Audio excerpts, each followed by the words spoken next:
specifically for this bonus on your character, and it looks like these different enhancement slots can roll with different things. For example, if we roll back just a little bit, you can see that the Torg one has this like fist icon, and then all of these have this like airstrike icon, and it looks like they're a out of 3 bonus, and then this is like your main thing. This is your out of 3 bonus. So it looks like not only are you going to be equipping these enhancements to match whatever kind of weapon you're using, maybe you want to do a Jacob's build or whatnot, but there's also going to be set bonuses for wearing different things and different pieces. The only thing that I'm curious about is what can actually roll these set bonuses and what do they do. For example, I'd imagine that if this is your class mod or this is your shield or vice versa, that these could roll with these bonuses, and this is where you'd get your out of 3 bonus from. I don't know if it could roll on your weapons or your rep kit, but it seems like it's going to be just another layer of build crafting and build customization for Borderlands 4, which is already shaping up to be some of the craziest that we've ever seen. These skill trees that they showed off yesterday are just massive. These are the biggest skill trees we've ever seen. Just to give you an idea of how massive these skill trees are with how many points you have to spend in them. The average like Borderlands skill tree in the past has had 50 to 60 nodes. These are more than double. The single one of these skill trees has more than double than a normal Borderlands skill tree. These are at 133 points to fully fill out a tree, versus a normal tree is 50 points to fill out a tree, 50 to 60. And so the build crafting and customization is shaping up to be kind of insane, because now you've got tons of options of, you could go for a full green tree build. You could spec all of your points into green tree. If you hit level 100 in this game, you still wouldn't be able to fill out all of these nodes in this green tree, but you can also multi-tree the same way that you've been able to do in any Borderlands game. So you can put some of your points in green tree and put some of your points in red tree and put some of your points in blue tree. Just the fact that they're giving us such expanded skill trees, I think is going to lead to some really cool build crafting. The next thing I want to bring up, and this is something I realized a bit after the trailer had played, and I was just like, wait a second, those loot beams look different on the legendaries. This is from 4 months ago, this video here. And in this video from 4 months ago, they showed off the loot drops, and we saw these guns, these legendaries, and they have this kind of effervescent kind of rainbow glow to them that you can see. All of the legendaries have it in this image.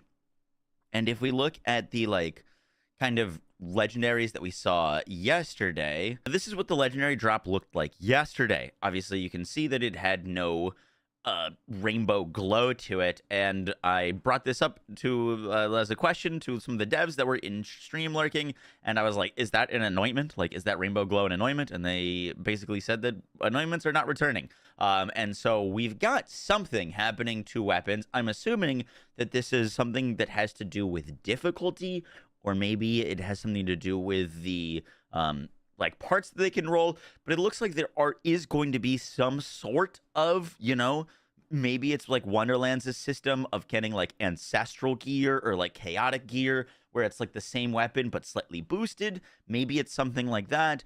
But there seems to be some sort of kind of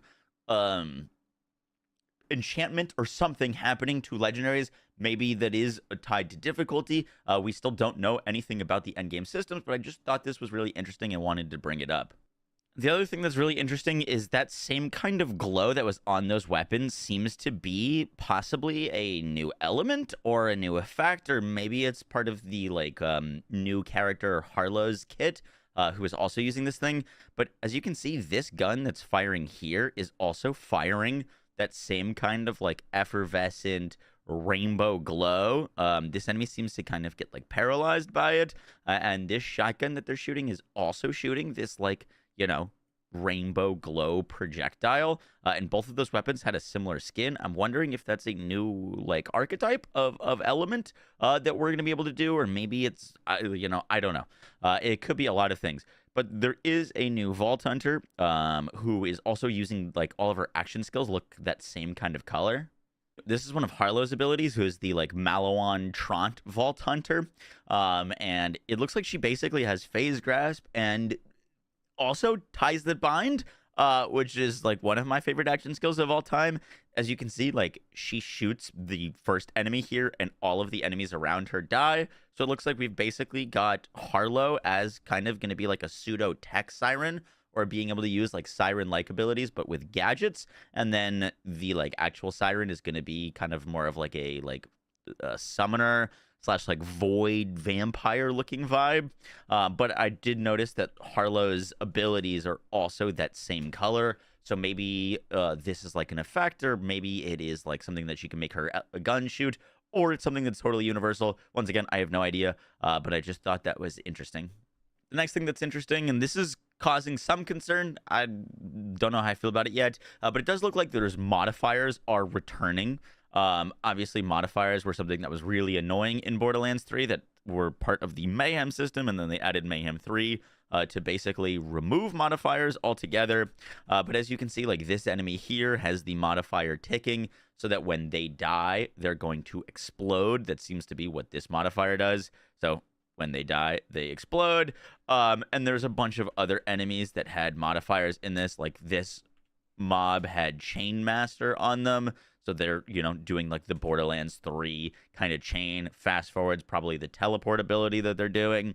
This does seem to be kind of like a riff off of like ARPG modifiers that you'd see in like a Diablo or a Path of Exile, as it doesn't look like we're on like an end game difficulty yet. So I don't think they're going to be associated with that. Hopefully not. But it does look like they're bringing modifiers back.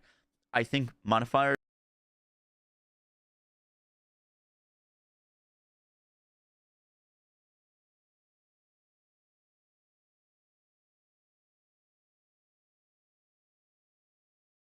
are like inherently fine. Like there's nothing bad inherently with them, but they have caused a lot of issues and frustration in previous Borderlands games.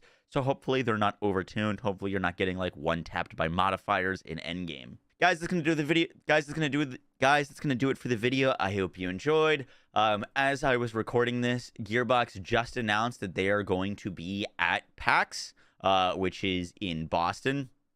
They're going to be doing a Gearbox main theater show on Friday, May 9th, at 1 p.m. Eastern Standard Time. So if you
Better than nothing.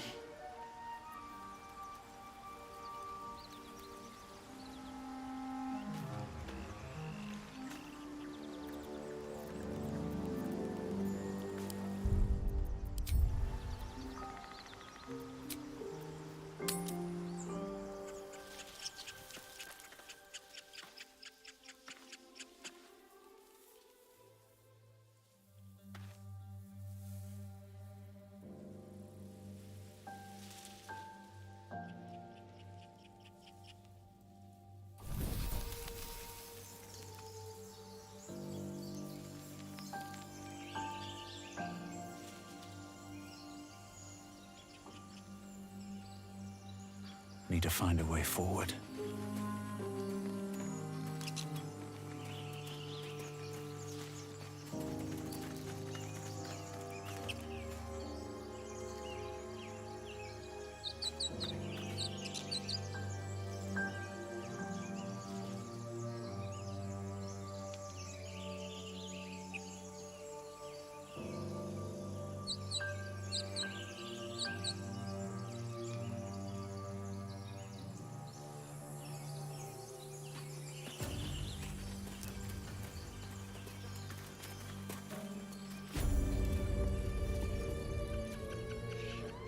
You! Not another step, hear me? Boss! Got company up here! What's this then? Trying to creep around us and loot the crypt? Not happening. Or is it the ship you're after? Don't matter either way. It's ours. All of it.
Well, in that case, come on, you lot.